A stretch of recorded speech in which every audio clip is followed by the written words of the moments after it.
Okay, this is a quick video tutorial on how to install the Paramak.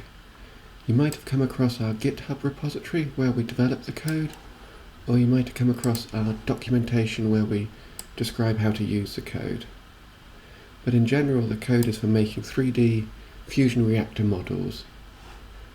There is an installation section in the documentation, and there are two main ways of installing the Paramak. One is to use Conda exclusively, and the other one is to use a combination of Conda and pip to install.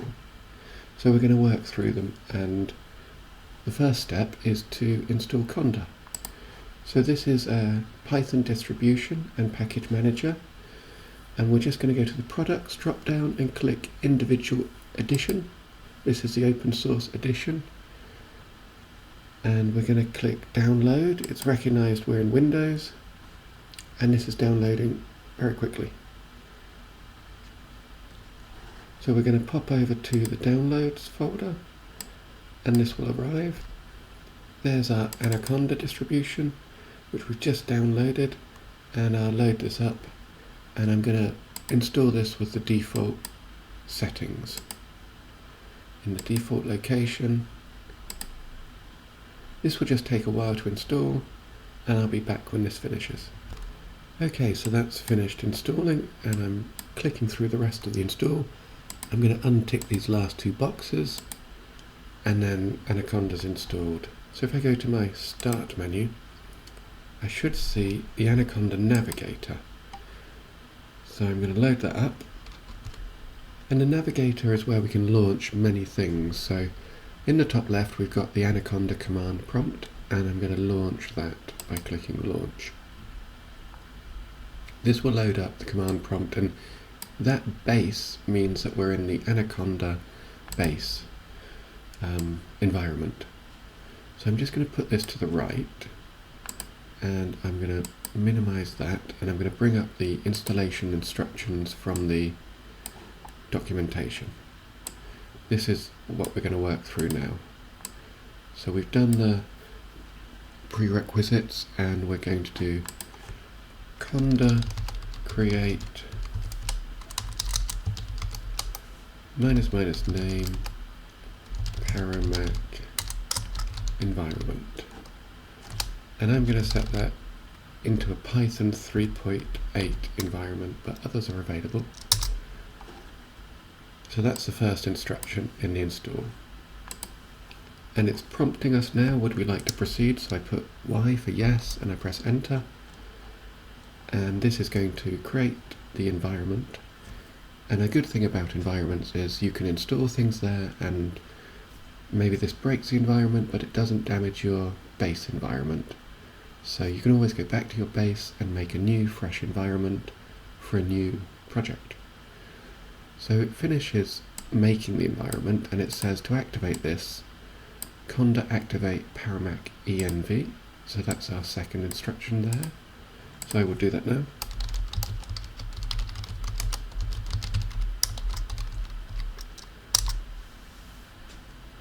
Oh.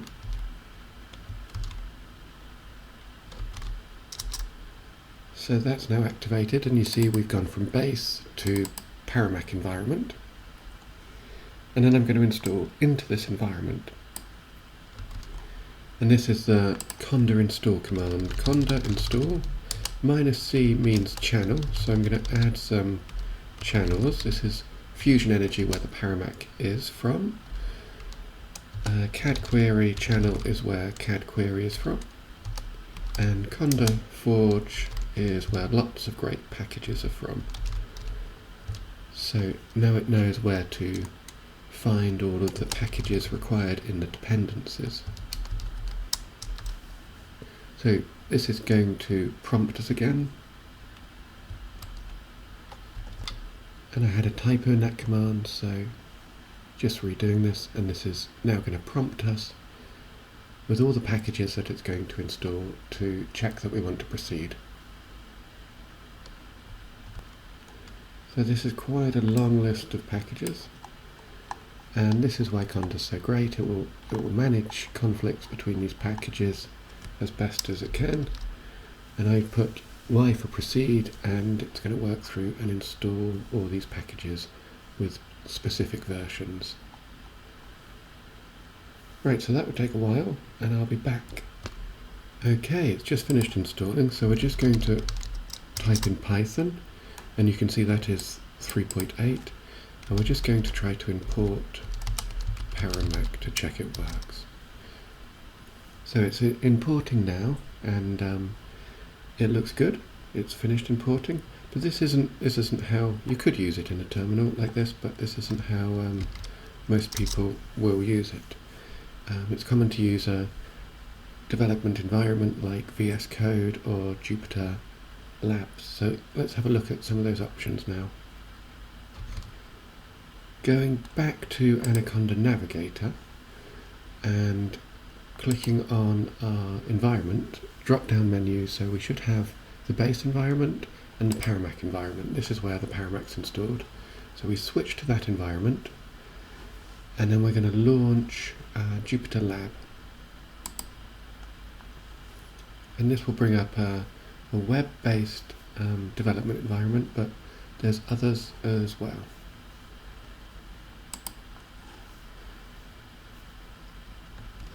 Okay, so that's just started loading up now. It takes a little while the first time because it may be installing things in the background.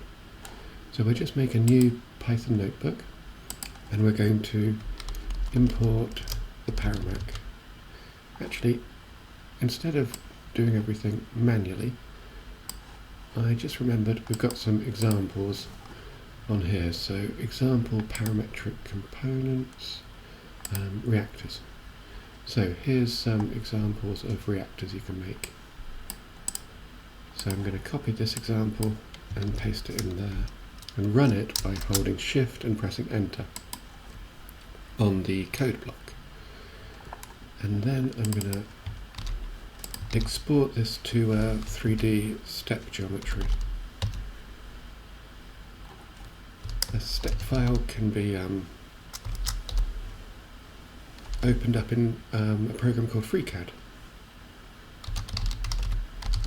So I've given it a file name, myreactor.stp, stp for step file, and I'm exporting as a step file. So I run that by pressing Shift and Enter.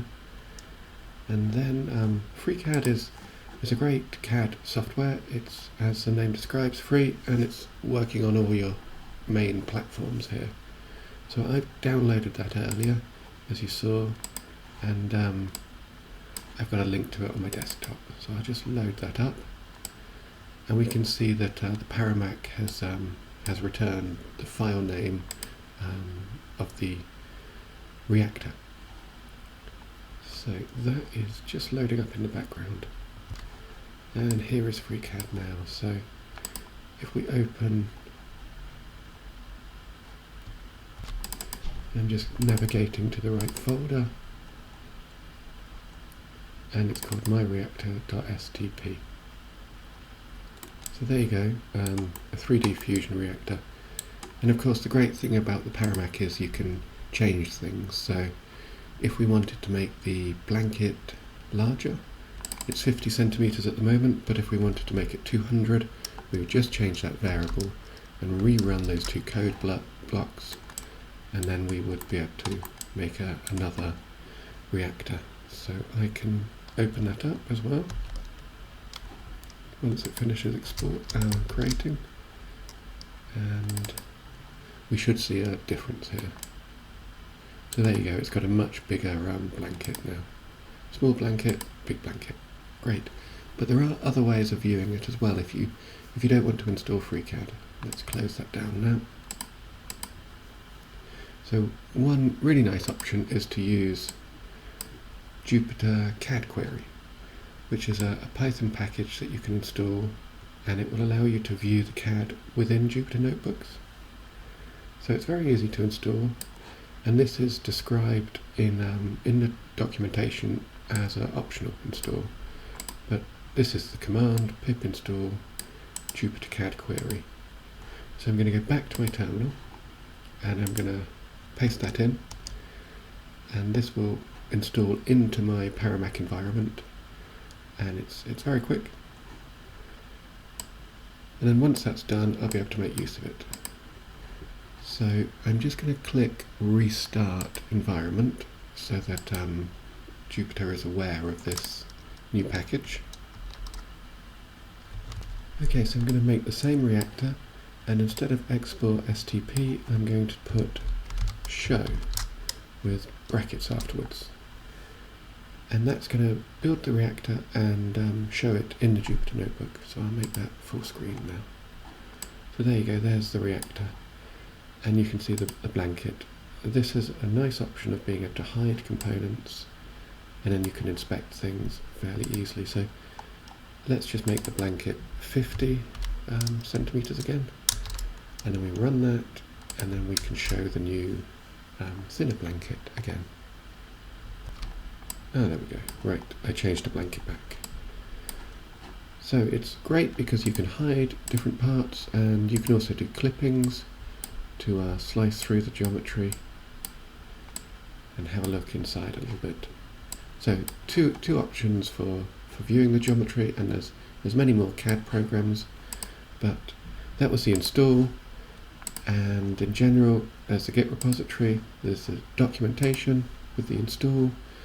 You will need Anaconda, and FreeCAD or Jupyter CadQuery are just two options for visualizing the geometry. Thanks very much. Bye.